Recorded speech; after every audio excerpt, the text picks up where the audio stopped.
Pokemon fans, Tamashii here. Ever since my EV training tutorial, a lot of people have asked me to make an introductory guide to competitive battling. To be honest, I only recently got into it myself, so I don't know everything there is to know yet, and a lot of things I understand in theory, but I'm not so good at doing them in practice. However, my boyfriend Justin is something of a competitive battling veteran, so with his coaching and help, I was able to put together a little something to help people understand the metagame, and ease people into it.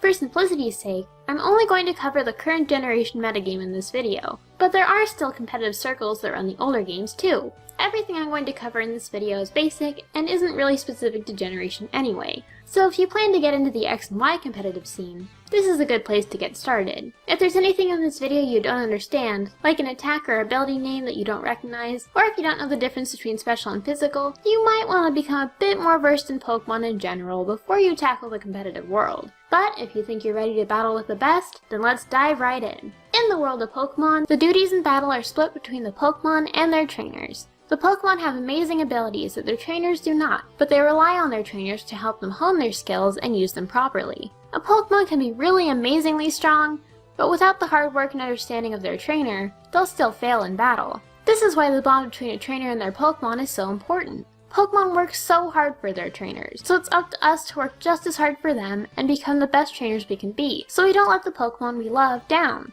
This is where honing your skill through competitive battling comes in. Every Pokemon can be great, from Sunkern to Arceus, regardless of base stats, ability, nature, and IVs, as long as you do your job as a trainer and not only raise them right, but learn to use them and play to their own individual strengths, while compensating for their weaknesses. Coordinating the right combination of Pokemon to support one another in battle, getting to know your Pokemon and becoming closer to them, and helping them achieve greatness is what battling is all about. Together, you and your Pokemon can climb to the top.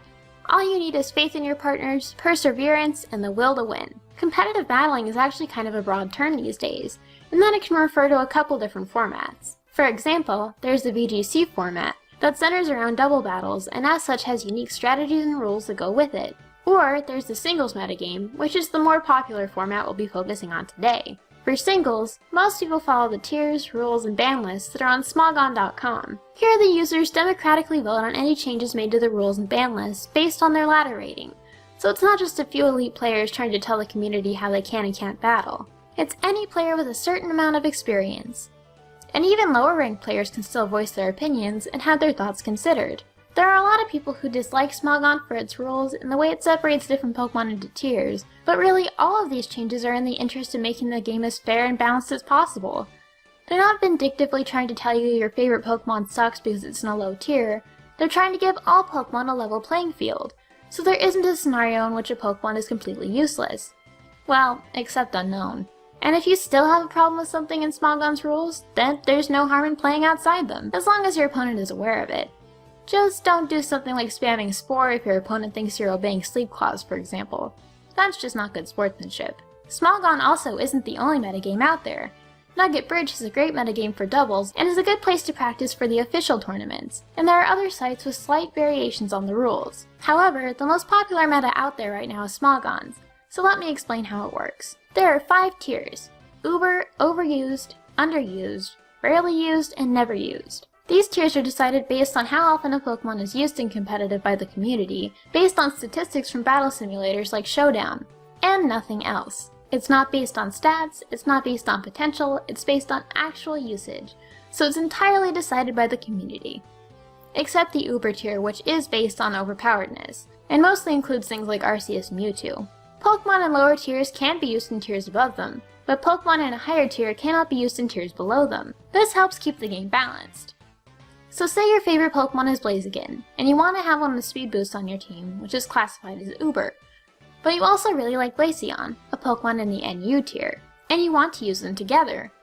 Because of that Blaziken, you'd have to battle in the Uber tier, even though the Glaceon is NU. It's entirely possible to do this, but it's not recommended to use Pokemon from a huge range of tiers on a single team, because that Glaceon probably isn't going to stand up to Uber Pokemon very well. However, some Pokemon do find specialty niches in higher tiers, so you never know.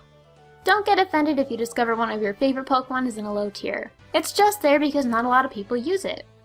If you use it and end up finding a way to run it more successfully, who knows? It might catch on and climb up a tier. Some Pokemon are even just lower down, because people haven't figured out how to use them to their fullest potential yet. You could be the first. There are really minimal additional rules outside of what just is or isn't possible in a Pokemon game. But there are some mechanics that are slightly unbalanced and need to be restricted by extra rules in the interest of fairness. These rules are called clauses, and they apply to every tier. The first clause is a species clause, which just states that you can't have two Pokemon of the same species on a team, including different forms of the same Pokemon. This simply means you can't have something like a team with multiple Arceuses with different plates, or every form of Rotom. This is mostly just for the sake of diversity, to force players to be more strategic in team building. I haven't seen too many people take issue with this clause, and it's used in official tournaments as well. You can't use two of the same Pokemon in the Battle Subway, for example, or in any of the Pokemon Stadium Cups. The next clause, Sleep Clause, is a bit more controversial. It states that you cannot put more than one of your opponent's Pokemon to sleep at the same time. If you want to put another Pokemon to sleep, you must wait for the first to wake up or get knocked out. If you do put more than one Pokemon on your opponent's team to sleep at once, you lose the match. Moves like Rest do not count toward the sleeping Pokemon total, however. The problem with the sleep mechanic is that too many moves that put Pokemon to sleep have really high accuracy, and are impossible to protect your team from without insomnia or sleep talk. And sleep talk is pretty unpredictable too. If sleep were not banned, basically every team would be forced to prepare to counter sleep with this ability or move, which would over-centralize the game in terms of which Pokemon and moves are used. There are a lot of people like Spore users who hate this clause, but it's there for a good reason.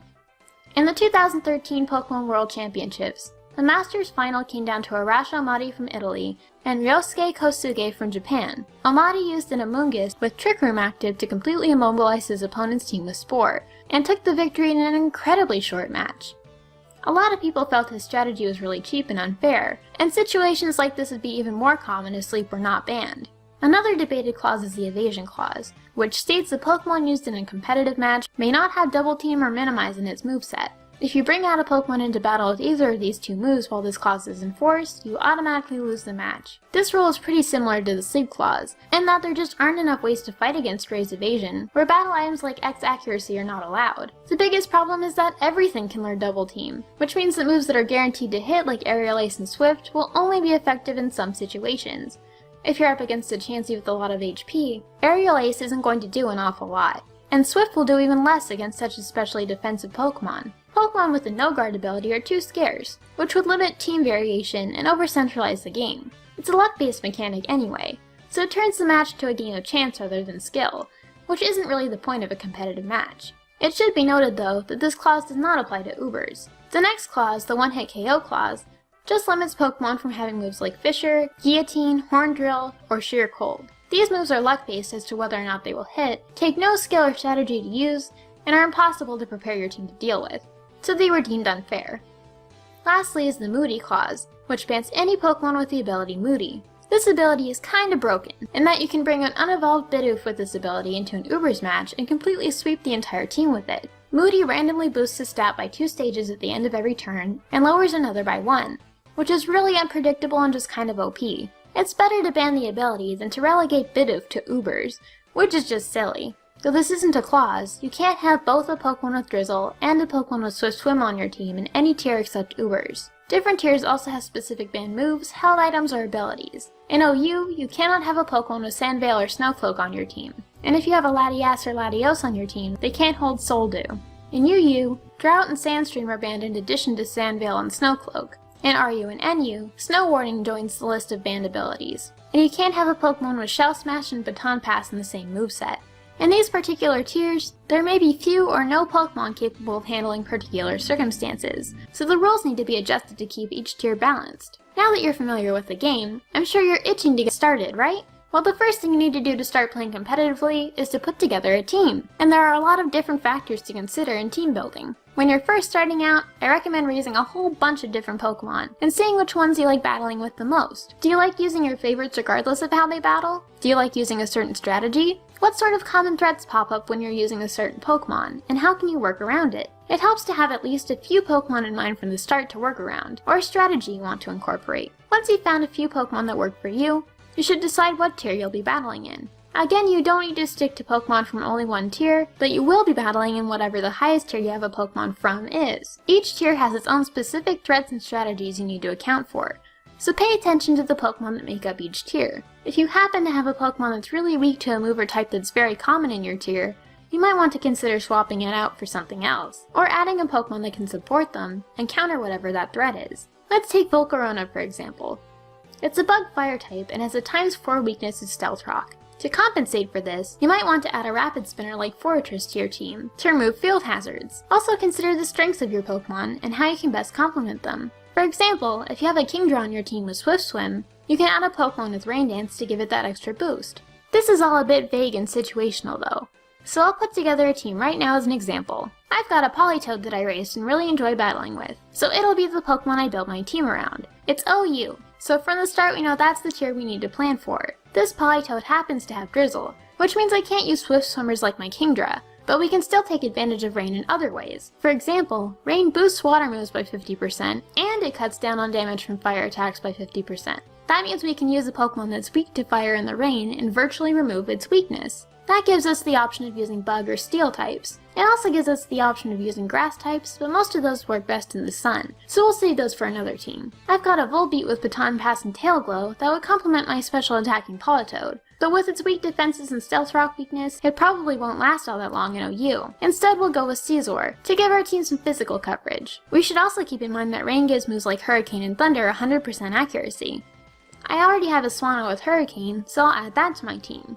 There are better choices like Dragonite, which can learn both Thunder and Hurricane, but it's also important to keep in mind that using predictable Pokemon will give other trainers an easier time working around your team. With 2 water types on my team, there's a pretty obvious weakness to electricity starting to show up, so I should find something that can provide me some resistance. Jolteon is a pretty good option, because with Volt Absorb it can completely absorb predicted electric attacks, and with a U-turn Volt Switch combo, it can work pretty well with Scizor. It also gets accuracy boosted Thunder in the rain, making it a great fit on this team. My team is getting a bit offense heavy, so we'll throw in some defense. Ludicolo works well in the rain with Rain Dish, and being a grass water type, it won't contribute to the electric weakness on my team. It makes for a great sub-seeder. Only one spot left to fill now, and we could use a stronger physical tank. Scizor does okay, but with a more offensive role on this team, it's leaving us a little lacking in that department. Bronzong can make a great supporting physical wall, and being a steel type, it would benefit from the rain as well. It can set up screens, entry hazards, and with Levitate, it doesn't even have to worry about Earthquake. So now we have our team: Politoed, Scizor, Swanna, Jolteon, Ludicolo, and Bronzong.